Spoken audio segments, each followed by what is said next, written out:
Hey guys, welcome back. Feverishly trying to get ready for the show in Houston and getting things, the shelves look empty once you pack the bins up. But getting everything ready for Houston, July the 12th, that's a Saturday. The Space City Shootout is what I'm working on. But I wanted to do a quick update in here on my blue car. That was very descriptive. On my 32 what is this? Imperial? No, Imperial LeBaron. Yeah, Imperial. LeBaron was a package or like a oh heck, I can't think of it. Like the how fancy it was or something like that. My mind has just fled me, as usually happens. But anyway, put this camera on here so you can see. Just a quick update, show you what I have done. I actually have done a little bit of work to it. It's just a lot of work for this thing. I had made the mistake, sort of a mistake, and some of you guys would take it as offensive. It's not offensive because I've built one of these before. I built the 28 Lincoln MPC Gangbuster kit. It was an original kit though. It wasn't the repop of a repop of a repop. I said that these are nice kits. These are nice, man. You should get one and try it. And what I meant about nice was it built easy, was fairly clean. And when I came to this one, again, show you one more time, 32 Chrysler Imperial. This is a 1976, 79, right there, edition. Probably came out around 1966 originally. So this has got 10, 13 years on it. And it's rough. That's all I got to say. It's just rough. And, you know, you've heard enough said about MPC. They're not all bad. They're really not all bad. I've built MPC kits. Matter of fact, the other one I built was really nice. And this one's going to be nice, but it seems like I've heard that like Johan, that they didn't maintain the molds properly. I don't know what that means. How do you maintain a steel block? I don't know. Two steel blocks to go together. I don't know how you maintain that, but I'd heard they didn't maintain their molds bad, or didn't maintain their molds, so they wore out faster, and so you started getting a lot of flash, distortions, and things like that. And this could have possibly been the problem with MPC. I don't know. But when I started with this one kit, it's taken me 3 kits, and I'll tell you why. I had 3 of these, 2 complete, 1 was missing something. But it's going to take 3 kits to build this one. Now it wouldn't have taken but 2, because I had some broken pieces and stuff that I just wanted to use out of the other kit that wasn't broken. But I'll show you why I'm using 3 kits instead of 2. And well, where is it? There it is. First, I'll start with the chassis. I got the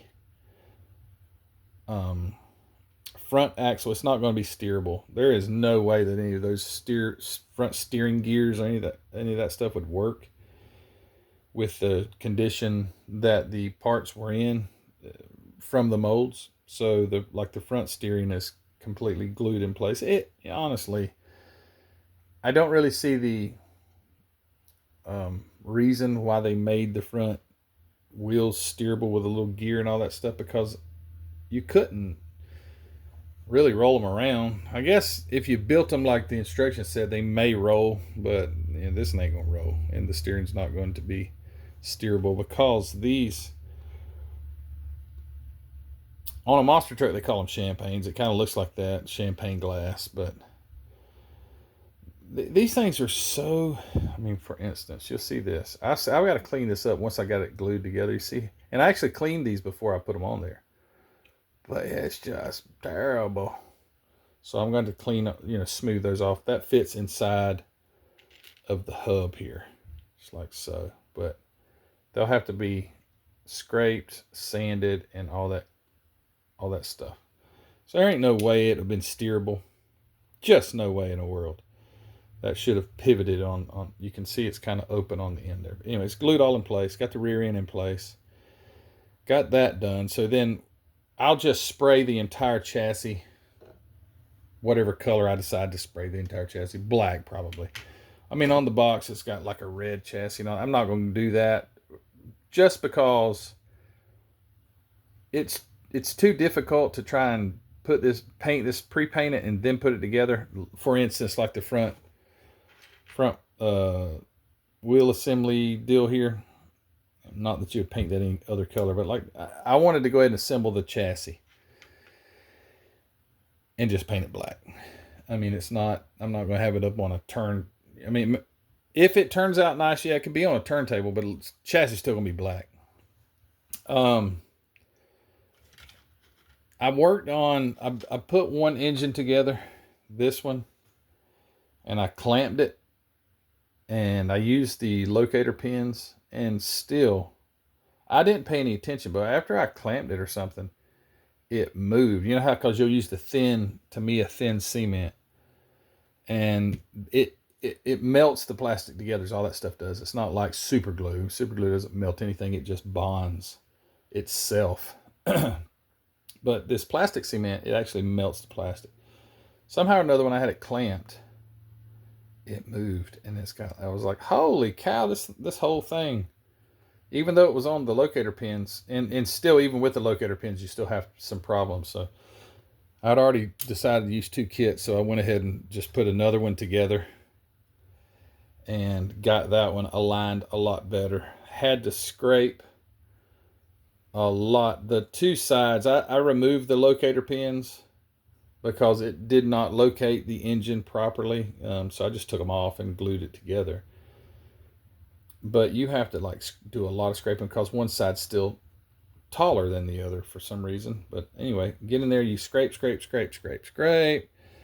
you take the oil pan and you put it on there and you say, does that look right? And eventually you get a nice clean fit.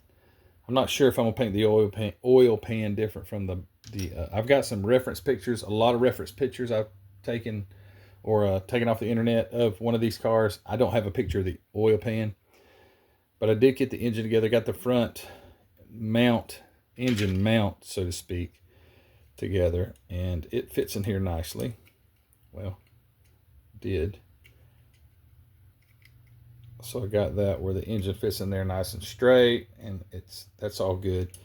The head will be a different color. It's got a valve cover sort of thing. It's a flat head, but where you would adjust your valves on the side, that'll be probably chrome, along with another cover that goes on the other side. That'll probably be chrome or something like that. And then you got the cylinder head. Now all this was chrome. You can actually see a little bit of remnants of the color under right there, but that will all be different colors, as well as the carburetor and the exhaust that go on the same side. Now here's something that I made a decision to do. So I did so much sanding on this body and all to get it right, and then I sanded on the hood to get it right, and got it. You know, it seems like it's going to be nice, going to fit good. But I was like, in the instructions, it shows you how to open the hood and use tape as a hinge. And I was like, because the thing about it, go to a show, you show a car, not that this one will ever make a show, I don't know, until I'm finished, and then I'll make a decision, will it ever see a show. But you take the hood off and you set it beside the car, and it just robs everything about the car because it's not real when you take the whole darn hood off. So I decided to do this. I'm going to paint this hood, but I also went ahead and opened another hood. So I took one of the other kits and I cut the hood open and I glued it in place. I had to take some sheet styrene. It's green because I was doing some testing on some paint one time. But anyway, that'll be all painted. But anyway, it's got some sheet styrene And with this hood, it will be as if the hood is open. And I looked at several pictures. Actually, the hood would lay kind of flat, you know, all the way over. The reason it doesn't lay flat is because you have a piece of chrome that goes on the hood. Here, I only have 2 of these pieces of chrome out of 3 kits. But this one will have the chrome. Well, I say it will. It doesn't even act like it's going to fit. Now, I'll have to make some adjustments, but that piece of chrome for the hood ornament thing will be mounted on this hood. Well, it ain't working out so good. So I'll take this one and have it as an opening hood, an open hood rather.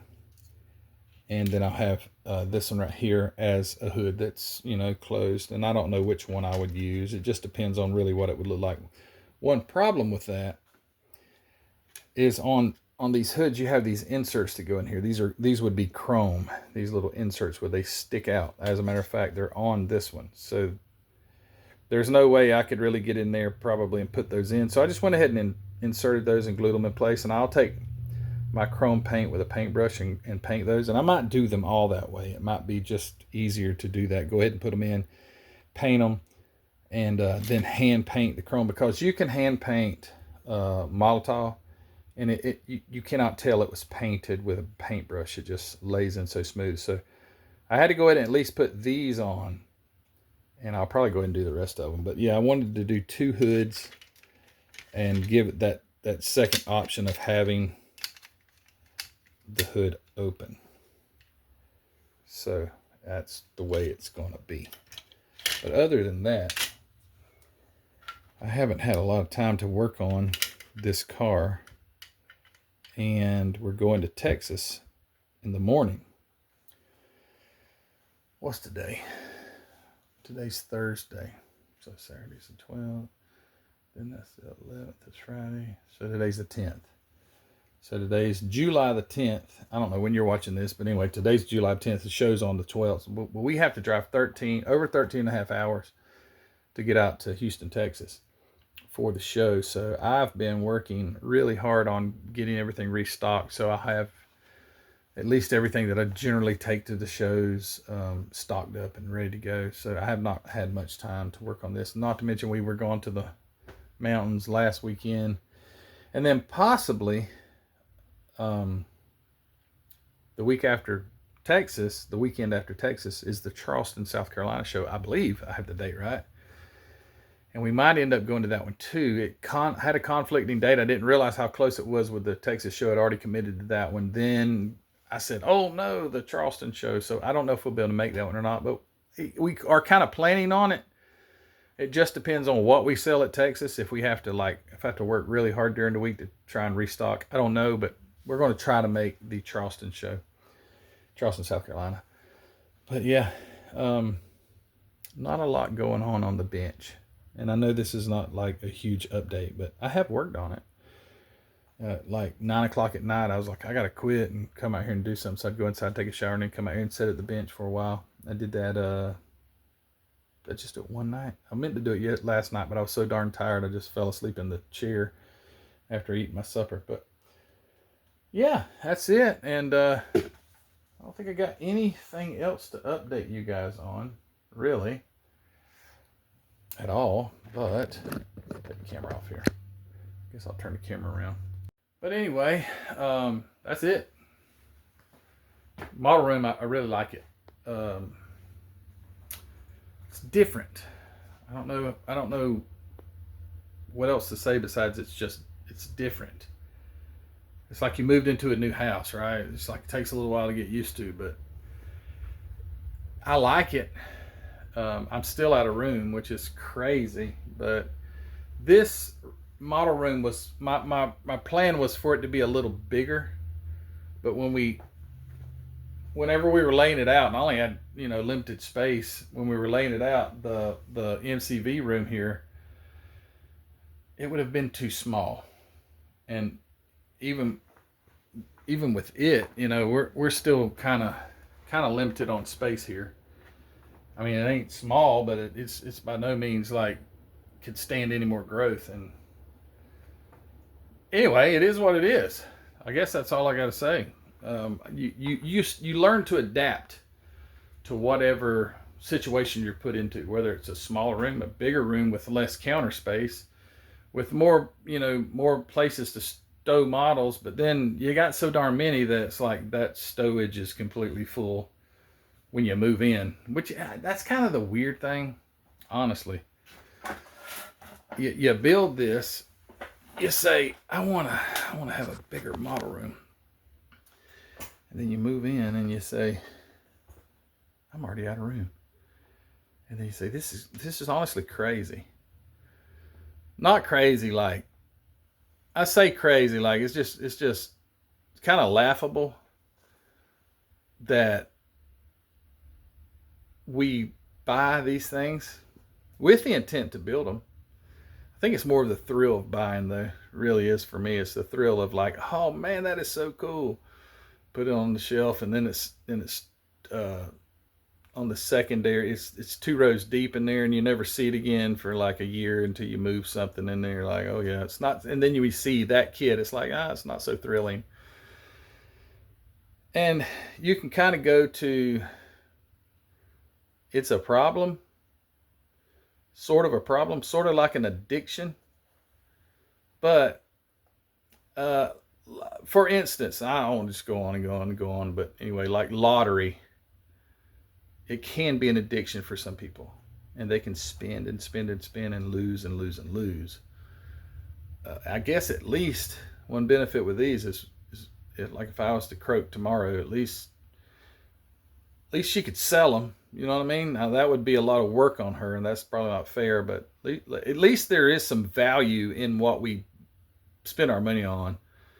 Where if you spend your money on a lottery ticket that's a losing lottery ticket, there's no value there. It's just a piece of paper that you throw away. Which some people actually collect those things and sell them. I don't know how that works, but anyway. But yeah, it's a hobby, and a hobby is supposed to be fun. And wherever you find your fun in that is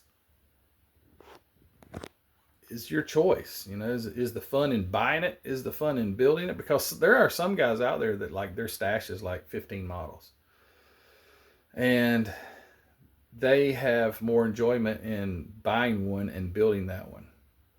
And in my particular case, I do really like to build them, but I put myself in such a place where having that time to build as much as I used to. Like I can remember talking with Jason Hanscom, let's see, probably about 3 years ago. He said, how many did you build this year? And I think that year I'd built 18 or 19 model kits. And I'm looking now, I'm like, 18 or 19 model kits. That's crazy. And there's people that build way more than that. But just comparing myself to 3 years back to now, it's like 18 models. How many have I built this year? January, February, March, April, May. Dang. What have I built this year? I have built something. I don't even remember. The problem with being too busy too is that everything just kind of is a blur. And it is what it is. I put this on myself, and I'm not complaining. This is not a complaint at all. I appreciate everybody that's purchased from me, and I am proud to say that MCV Products is a contributing factor to my family. But it does take time. So it's like you took on another child or two. It just takes extra time. But it's great. That's the thing about it. It's great. And anyway, I guess I'm done talking. And I guess I was trying to remember if I had anything else that I was supposed to talk about, but I don't think there is. And probably as soon as I turn this off, it'll pop up. But regardless, thanks guys for all you've done for me. I really appreciate you. And I hope to see some of you guys in Texas. I know that I'll see some friends that I've never met before in Texas at the Space City Shootout on July 12th, Saturday. Starts at 9 a.m., runs till 5. But if I see you there, I can't wait. If you could make that trip, I'm driving 13 and a half hours. I mean, what's 5 or 6 hours for you guys? But anyway, it's gonna be fun. Thanks for your support on the channel, on my business, and it's all great.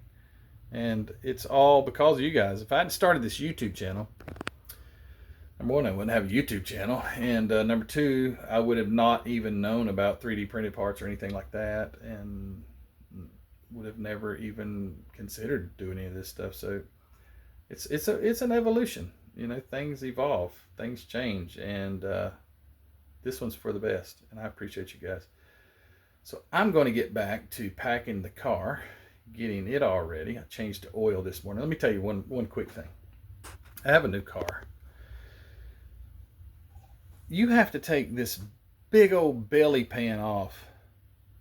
The dealership would change the oil, but it's down in Jacksonville where we bought it from. I'm like, I am not driving to Jacksonville just to get the oil changed and then try to talk us into trading it in or something. So I took there's this big old belly pan. You can't get to the oil plug without taking this belly pan off. It's like 10 or 12 screws. One of them is some sort of specialty pin that holds it in there. I have a tool for it. I guess I can drill it out and put a bolt in it.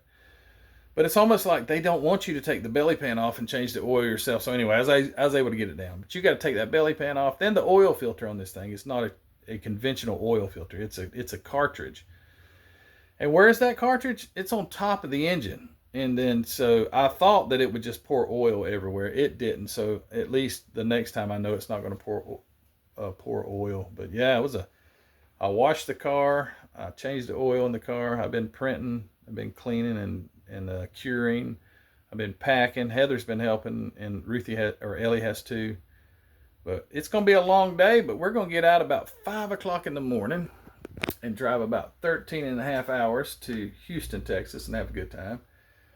And get to see some people and get to go to a model show. I got to get some models together because I want to take some with me. So I got work to do. Anyway, guys, so thank you so much for all you've done. Thanks for watching this video. Hey, if you hadn't already, give it a thumbs up. Subscribe if you hadn't done that, and hope to see you in Texas. If not, see you on the next video, guys. You take care. Bye.